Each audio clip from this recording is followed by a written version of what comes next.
Hello, everyone, and welcome. Now, we are about to discuss autism spectrum disorders, right? What is important about autism? What's peculiar about this disorder? And some facts that you might see on your test. So, let's go ahead and get all those points, right? Otherwise, this is the reason we're here for. So, let's go ahead and see some characteristics to this disorder that you should be well aware of. So, autism spectrum disorder, what is it? Basically, is a deficit in social communication and interaction across multiple settings. You guys remember when we talked about ADHD, right? Had to be more than one setting. Same thing with autism spectrum disorder, right? So they have a lack of social skills. Oftentimes, that comes out to be a lack of a social reciprocity. Nonverbal communication, that is, in the most severe cases, problems with developing or maintaining understanding relationship or being friends with others, right? They have stereotypical and gestured repetitive behaviors like hand flopping. They could be doing something like this, head banging, this again in a more severe type of autism, insistence on the sameness, right? They will line up the cars one by one, and they will know exactly which car is in what number in the line, and they are just very specific, right? They like to have a routine, your fixed interest, specific things, and that can be bugs, snakes, whatever. They're very specific, fixed interests. And they can be hyper or hypo sensory input, right? What else about autism spectrum disorders? Here are the symptoms that are most important about this condition: communication, right? Delayed response to names calling. Hey, Johnny, Johnny, you're next in line. And Johnny just doesn't care. He just doesn't look, okay? They do not respond by names unless being called by the parents. Babies then stop talking when they were talking before, or just when they should be talking more, they are not. Social behavior, they are loners, right? They miss social cues. Let me tell you something about social cues. One time I had a mild, very mild autistic person. He was an adult, and I finished the interview and he was sitting next to me or in front of me, and I said, okay, okay, thanks for coming, it was great seeing you today, I'll see you next week. And he just stared at me and didn't get up and leave. So they miss the social cues, okay? They simply miss it. They have repetitive behaviors and other physical or medical conditions.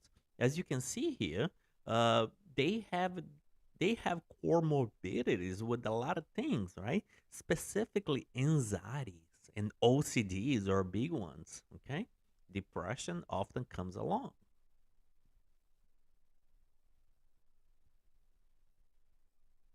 Okay, risk factors. Males are 4 to 1. So if they have autism disorder, 75% chance it will be a male, right? So that's important fact. They may have intellectual disability and familial history. So it's important when you are trying to diagnose someone with autism disorder, kind of do a family history to see if anyone in a family has this condition, right? It should support your assumption.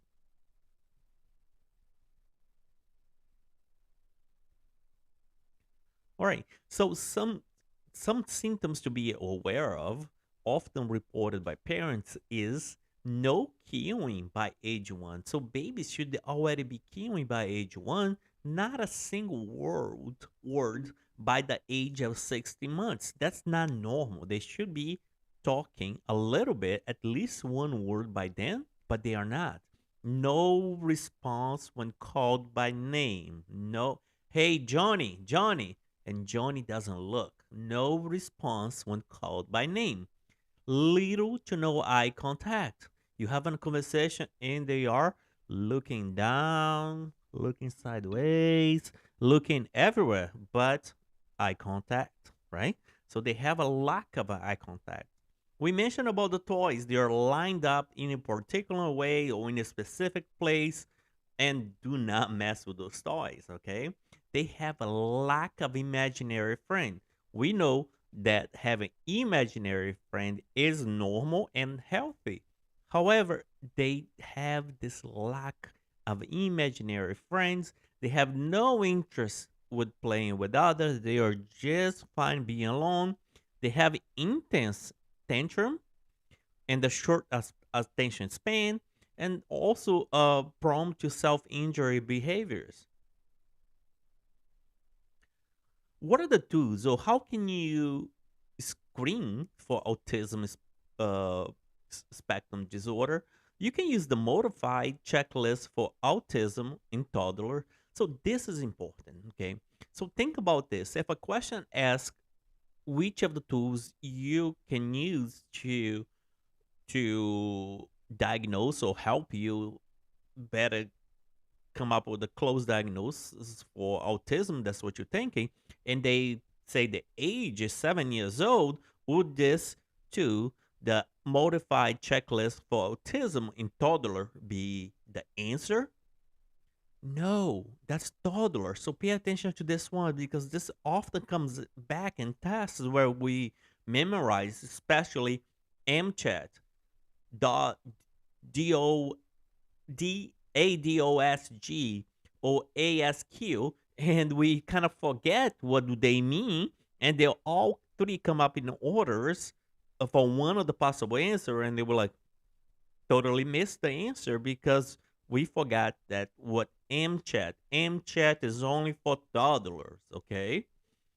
And so the autism diagnostic observation schedule, genetic, right? The ADOSG is a good one.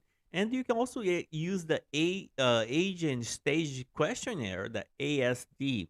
So understand not only the acronym but the name, so you don't miss it, right? Other ones that you can do, as we mentioned, the MCHAT is for toddlers between 16 and 30 months. We can use the children autism rating scales, or better known as cars, to help differentiate from other developmental delays. That's a specific one as well, right? That you should know. We mentioned the ADOS, which is the Autism Diagnostic Observation Schedule, which evaluate um, all ages and is considered to be the gold standard of assessment. So we just said the gold standard. All right. So you need to know ADOS. Okay. It's for all ages and is considered the gold standard. ADOS. You can do a magnetic resonance imaging. However, not very often used. Is more so to rule out other things. And you also can do a EEG to check for seizures activities. But ADOS, the cars, and the MCHAT, you should memorize this and put on your book, on your notes. Now, what is the treatment for autism spectrum disorder? Well, there is no cure per se, but we have some medications that may help. And we can consider antipsychotics are effective for symptoms such as tantrum, right? Aggressive behaviors, and prevention of self injury, hyperactivity, and stereotypic repetitive behaviors. The choice here that are often used is risperidone. So risperidone also is an antipsychotic and it can help with aggression, tantrum, and prevent self-injury behavior. So write this down: risperidone or another antipsychotic like Abilify. Okay, so let's do a check on learning. We have a 4 years old boy shows no interest in playing with other children, only interacts with his parents.